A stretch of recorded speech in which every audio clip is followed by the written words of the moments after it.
सबसे पहले पाइथन का introduction. Python high level language है। हाई लेवल क्यों लिखा है?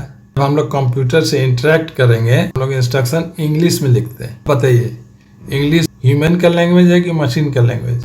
आप कहेंगे ह्यूमन का लैंग्वेज। तो जब ये ह्यूमन का लैंग्वेज है तो ये हाई लेवल हो गया। अगर हम लोग बाइनरी में लिख के देते हैं ना तब वो लो लेवल लैंग्वेज होता है। तो कह रहा है कि पाइथन एक हाई लेवल लैंग्वेज है, यानी आप इंग्लिश में बखूबी इंस्ट्रक्शन दे सकते हैं। क्या लिखा है? Interpreted language. सही बात है, ह्यूमन तो बड़ा आराम से इंग्लिश में इंस्ट्रक्शन लिख के दे रहा है, अब कंप्यूटर कैसे उसको समझेगा? तो उसके लिए इंटरप्रीटर उसमें फिट कर दिया है। इंटरप्रीटर क्या हुआ? ट्रांसलेटर। हमारा इंग्लिश को वो मशीन लैंग्वेज में चेंज करके दे देगा ताकि मशीन भी समझ जाए कि हम क्या बोल रहे हैं, और फिर मशीन जो हमको जवाब देगा बाइनरी में उसको फिर से ये इंग्लिश में चेंज करके हमको दे देगा, यानी हम भी समझ जाएंगे कि क्या भेज रहा है। तो हमारे और कंप्यूटर के बीच में इंटरेक्शन को कंटिन्यू करता है। समझने के लिए फिर से चल जाइए रियल लाइफ में। इमेजिन कीजिए कि मोदी जी का और रशिया के प्रेसिडेंट पुतिन का मीटिंग फिक्स हो गया है। अब दोनों आपस में बात कर रहे हैं। तो ये मोदी जी का लैंग्वेज है हिंदी या इंग्लिश।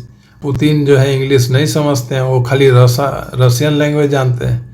अब बताइए दोनों में इंटरेक्शन कैसे होगा? देखिएगा कि इधर मोदी जी बैठे हैं और उधर पुतिन साहब बैठे हैं। बीच में एक खूब सुंदर लेडी या जेंट्स बैठा रहेगा।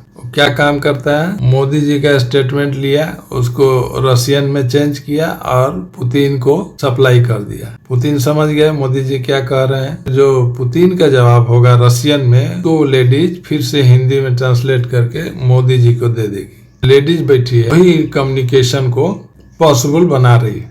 यही काम है इंटरप्रीटर का। हाई लेवल को लो लेवल में चेंज कर रहा है और फिर लो लेवल से हाई लेवल में चेंज कर रहा है। पॉइंट पे आते हैं, जनरल पर्पस प्रोग्रामिंग लैंग्वेज। सही बात है, वेबसाइट बनाना है पाइथन से हो जाएगा। डेटा साइंस, डेटा एनालिसिस करना है, स्टैटिस्टिकल डेटा है उसको एनालाइज करना है, भी हो जाएगा। मशीन को ऑटोमेट करना है, उसमें कुछ ह्यूमन इंटेलिजेंस डालना है, वहां भी पाइथन यूज कर सकते हैं। कोई गेम बनाना है तो वहां भी पाइथन का इस्तेमाल कर सकते हैं।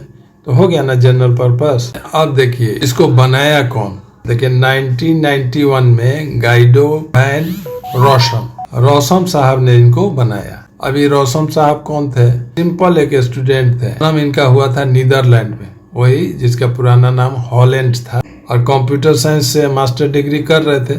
उस समय सी लैंग्वेज चलता था, C++ था। तो जब C या C++ में ही प्रोग्रामिंग कर रहे थे तो हो गया बोले इतना सारा सिंटेक्स, इतना टफ सिंटेक्स, ग्रामर इतना टफ था।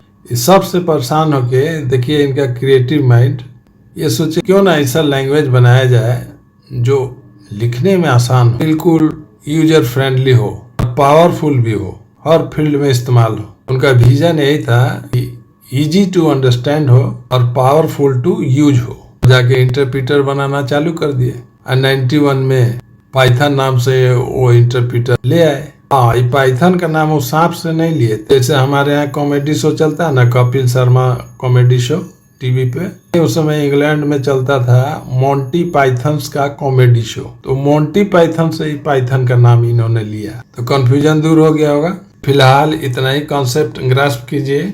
आजकल ज्यादा स्क्रॉलिंग ज्यादा हो रहा है, 1 मिनट में स्क्रॉल हो जा रहा है स्क्रीन। तो हम उतने भर आइटम दिए हैं कि स्क्रॉलिंग करते करते में आप थोड़ा बहुत सीख लें।